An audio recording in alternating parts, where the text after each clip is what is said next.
Giuliano Amato is coming with a very, in fact, fair question, saying, okay, look, we have problems with Muslims in Muslim-majority countries, in Afghanistan, in Pakistan, with people implementing Sharia in a way which is cutting hands, punishment, stoning. And he was asking me, what is your stand on this? And I think that Giuliano Amato on this is right, on the ethical dimension, that as a Muslim scholar, I should have something which is called consistency. And this consistency means that we have to take a stand, and I did that, I have been doing this for the last 20 years, which is really to say, look, we cannot accept the literal implementation and also the dogmatic interpretation of Islam.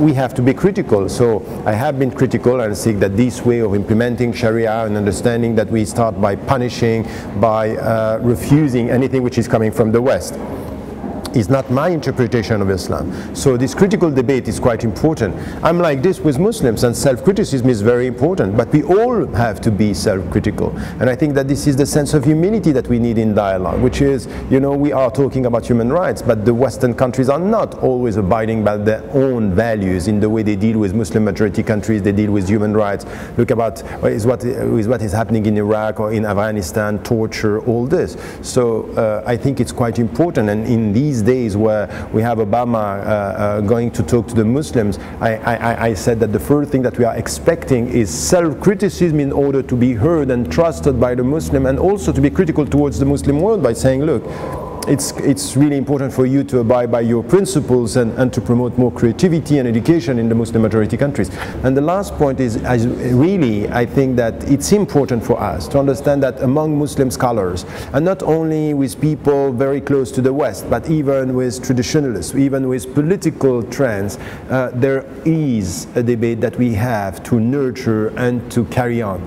And this is the critical debate which is important, not only in closed setting, and this is why I think that the Istanbul seminars are important. It's a first step to go towards this, but we have to open up and to make it possible for us to talk with scholars from different trends, even conflicting views on Islam, and then to come to the public, because the public should listen to this, because many people, you know, I'm dealing with sociologists and with political experts, very often they have no idea about theology, they have no idea about legal understanding, you know, about our understanding of fiqh, which is Islamic law and jurisprudence, the way we have to think about it.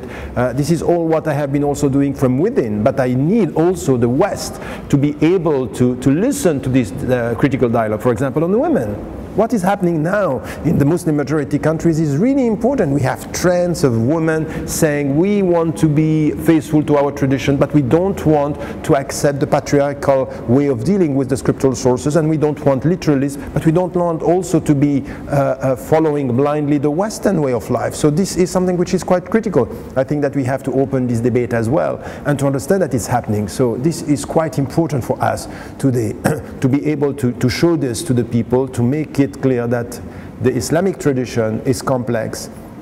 There are trends, interpretation, it stands. You have crisis, but you have also creativity. You have new trends among the young scholars, the young Muslim scholars, women at the grassroots level, the leaders, and this is something which is the future. So now we have to think for the future about getting more people, getting the society, and being able to put these critical discussions within the civil society. This is the future, not only for Turkey, but it is also the future for the Muslim majority countries, and in fact it's also the future for Europe, because this is something which is quite worrying, which is the disappearance of the critical debates and the emotional politics and politics of fears that we have now with far-right parties and the normalization of their discourses in our countries. I think that we are not only useful towards the Muslim majority countries, but useful for our common citizenship and our common future. We want critical thinking. We don't want to be driven by fears and emotions that could be really